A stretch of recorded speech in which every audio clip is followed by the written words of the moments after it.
Hello दोस्तों, आइए आज की वीडियो में हम लोग जानने का प्रयास करते हैं मुगल साम्राज्य के बारे में।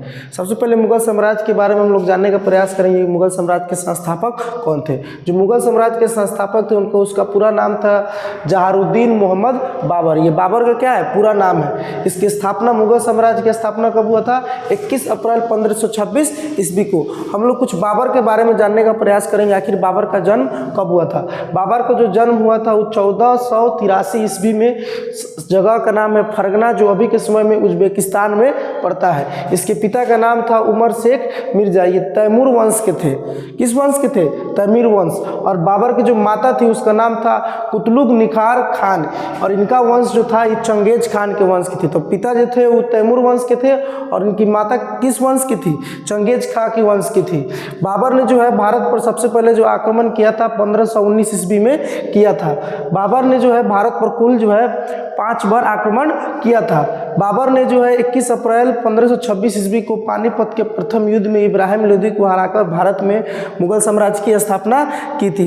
बाबर जो है भारत पर कुल 5 बार आक्रमण करता है और 5वें आक्रमण में जो है वो सफल होता है और इब्राहिम लोदी को हराकर लोदी वंश को समाप्त करके, इब्राहिम लोदी जैसे ही मरता है बाबर भारत में लोदी वंश समाप्त हो जाता है और एक नया साम्राज्य का उदय होता है जिसका नाम पड़ता है मुगल साम्राज्य। तो मुगल साम्राज्य के संस्थापक जो थे वो बाबर थे। और कब किया था? 21 अप्रैल 1526 ईस्वी को। वो कौन सा युद्ध था? पानीपत का प्रथम युद्ध। अब हम लोग जानेंगे बाबर द्वारा लड़े गए प्रमुख युद्ध के बारे में। तो बाबर जो है मुख्य रूप से 4 युद्ध में भारत में शामिल होता है और चारों युद्ध जो है निर्णायक युद्ध साबित होते हैं। सबसे पहले बाबर जो है भारत में एक महत्वपूर्ण युद्ध लड़ता है, पानीपत का प्रथम युद्ध। ये भारत में उसका 5वां आक्रमण था और इसी में वो सफल होता है। पानीपत के प्रथम युद्ध जो होता है 1526 ईस्वी में होता है बाबर और इब्राहिम लोदी के बीच, और इसमें विजयी कौन होता है? बाबर होता है। उसके बाद वो 1527 ईस्वी में एक और युद्ध लड़ता है, खानवा का युद्ध। 1527 ईस्वी में ये युद्ध जो है बाबर और आड़ा संगा के बीच होता है। इसमें भी है बाबर जो है विजयी होता है। आगे जो युद्ध लड़ता है, हर एक साल लड़ता है युद्ध। चंदेरी का युद्ध जो है 1528 ईस्वी में बाबर और मेदिनी राय के बीच में होता है। इस युद्ध में भी जो है बाबर विजयी होता है। आगे जो है बाबर घाघरा का युद्ध लड़ता है। इसका घाघरा नाम इसलिए पड़ा है क्योंकि जो है गोरखपुरी किनारे घाघरा नदी के किनारे ये युद्ध हुआ था। इसी कारण इस युद्ध का नाम क्या रखा गया है? घाघरा युद्ध। ये युद्ध जो है 1529 ईस्वी में हुआ था।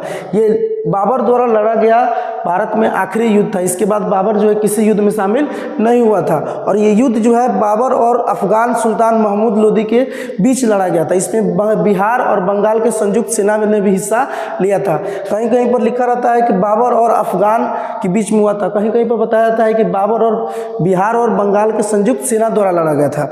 आगे हम लोग जानेंगे बाबर के जो है कितने पुत्र थे। बाबर के जो है 4 पुत्र थे। उसमें सबसे बड़ा बेटा था उसका नाम था मोहम्मद हुमायूं। जो उसका 2 नंबर वाला बेटा था उसका नाम था मोहम्मद कमरान, और 3 नंबर वाले बेटा का नाम था हिंदाल, और 4 नंबर का नाम क्या था? अस्करी।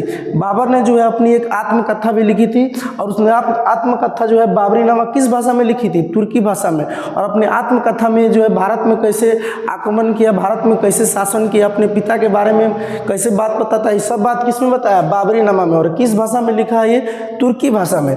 बाबर की जो मृत्यु है 26 दिसंबर 1530 ईस्वी को हो गई थी। इसके बाद जो है बाबर के बड़े बेटे मोहम्मद हुमायूं जो है शासन गद्दी पर बैठता है और आगे शासन करता है। आगे के वीडियो में हम लोग जानने का प्रयास करेंगे कि बाबर के बाद कैसे हुमायूं शासन पर बैठता है, हुमायूं ने कौन कौन से युद्ध लड़े हैं। तब तक के लिए धन्यवाद।